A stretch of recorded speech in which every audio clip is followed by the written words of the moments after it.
Hey guys, Brian from Brian Boas here. Today I wanted to give you guys an update on some of my 2020 Holdback Locality Boas. And these babies are developing really nicely.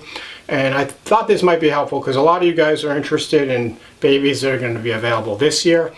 And I'm going to have very similar babies from some of the same breeders as the 2020 offspring I'll show you in a few minutes. So in fact, this is a Picabo Peruvian who was born here in 2015. He had his first litter last year. And I'll show you some of his beautiful babies. And he's at work right now, so hopefully making some more top-notch Picabo Peru true red-tailed boas. Just a gorgeous animal. I love the look of this guy. He's gotten a little darker. Some of the Peruvians get more of the dark pigment as they age. A lot of speckling. But what set this guy apart is his peak saddle. So really awesome looking Rio Bravo line Picabo Peruvian boa. I'm also going to say a little bit more about my potential baby boa sales that I expect to be ready probably late summer, early fall as my babies are born and get established. So stay tuned to the end of the video for that. But now let's take a look at some of the 2020 holdbacks and how they're doing. I'm going to start off with my favorite holdback pair of 2020, my Picabo Peruvians. And as you can hear, the female's a little cranky today. She's still in her aggressive baby stage, but you can see how gorgeous this animal is. Beautiful red tail, beautiful thin saddle, starting to turn a beautiful golden color. As you probably may know if you saw my video last week, she actually escaped, and the male escaped, and I was in a panic for a few days, desperately trying to find these animals. Would have been completely devastated had I not found them, but fortunately they came out of hiding pretty quickly, and now they're in their highly secure tub. I had moved them to a sub-adult sized tub from their baby tub, and they managed to push their way out. But beautiful animal. You can see, like many beautiful things, she has a bit of an attitude. I can't blame her. But for all of the people that say to me, well, I want a pet red-tailed boa as my first boa, but I want a handleable pet, I just show them video of animals like this, and they probably think about maybe I'll get a Colombian boa, will be a little more docile. I think she'll probably calm down with age though, but anyway, I kind of like the wildness and the spirited temperament of these Peruvians. And here's the male. You can see he's in strike position. He heard his sister hissing and he was kind of all riled up even when I just got him out of his tub. So I'm going to keep my distance from him because he's known to launch in the air with his strikes. But you can see another just drop-dead gorgeous Peruvian red-tailed boa. So I got a lot of interest in these last year. I was really happy to have the litter. Unfortunately, it was pretty small. So a few of my babies went to new homes, but not too many because it was a small litter. But I have two pairs this year of Picabo Peruvians that look similar to these animals. The father of this litter is with a different female, so hopefully he'll produce some babies. And then maybe I might even have two litters, so fingers crossed. But regardless, I'd be happy even with a single litter. These are just such gorgeous animals. And I love the saddles on this guy. He's got these kind of bow tie shaped symmetrical saddles. Nice reddish tail. Just a beautiful animal overall. And these guys should develop into beautiful, impressive, very muscular adults in a few years' time. Now I want to show you a couple Dwarf Boa holdbacks. These are Crawl Key Dwarf Boas born here last year, and they're growing quite nicely. They're still small, but these guys were really tiny when they were born, and so they put on quite a few inches. In fact, they're almost as big as my baby Surinames. And I've been getting a lot of interest in these. It's good to see that you guys are interested in the lesser known dwarf boas. I remember about 5 years ago these dwarf boas really weren't all that popular, but they've really shot up in popularity over the last few years. Unfortunately, I won't be having any dwarf Crawl Key boas this year. My one breeding female, I'm giving her the year off. Hopefully next year I'll have some more. And then looking down the road a few years, I have some holdbacks that are eventually going to be ready. So hopefully I'll be able to produce some more of these beauties so everyone can enjoy these dwarf boas. And they're really great because they have all of the large, full-size boa constrictor behavior. in a much smaller package. These guys only get to be about 4 feet long or so.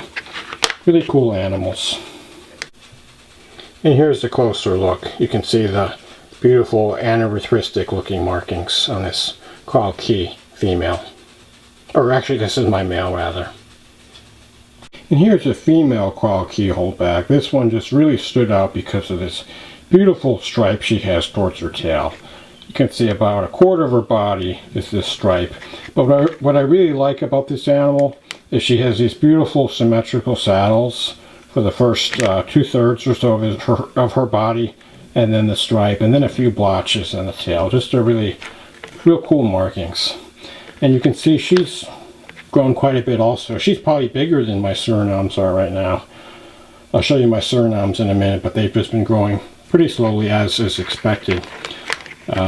We'll see how big she gets. My female Locality is actually quite large. She's a little over 5 feet. Right now she's about 16 years old. So a large size for a Locality. So maybe this female is destined to get a little bigger than your typical Locality Boa. And here's a close-up shot looking at her head and going down her body. Really nice tail stripe there, as you can see. And my third and final holdbacks for 2020 were my Suriname True Red Tails. Here's one of my females. Just a beautiful clean look to this animal. You know, I go on in most of my videos how much I love the dirty look to boas with all of the background markings and freckles and speckles, but the clean look is nice too, and this female exemplifies that. Her father is really clean, and he has really nice peak saddles, just like this animal. Beautiful peak saddles, beautiful kind of pale lavender purple color with some pink, and of course a nice long red tail. And so I actually have her father is breeding again this year with another female. So fingers crossed on that litter that I'll have some more of these beautiful Suriname red tails later this year. There's a close-up of her head. Just give you the whole look down her body to her tail. And one more holdback Suriname. This is another female. You may have noticed that these Surinames are quite a bit smaller than the Peruvians. You know, in fact, the Peruvians I've moved into larger tubs, whereas the Suriname I still have in their 16-liter Sterilite tubs. So I found that the Peruvians are bigger at birth than the Surinames, and they also grow faster. These Surinames are just pretty small. They're really no bigger than the Locality Boas I just showed you. This female is actually a little bit bigger than the first female I showed you. And the mother of this litter was quite small. She was only about 5.5 feet long. So these animals might not get to be all that big. You know, certainly I don't expect them to be 12 or 13 foot monsters. But another beautiful animal. You can see I just love the symmetrical look of her tail.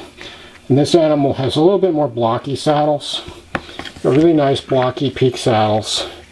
You can see she's waving her tail a bit there. She might be getting a little annoyed. This one is a little more hissy than the first female, but in general they're calmer than my Peruvians. Here's a close-up look at her head markings and her saddles.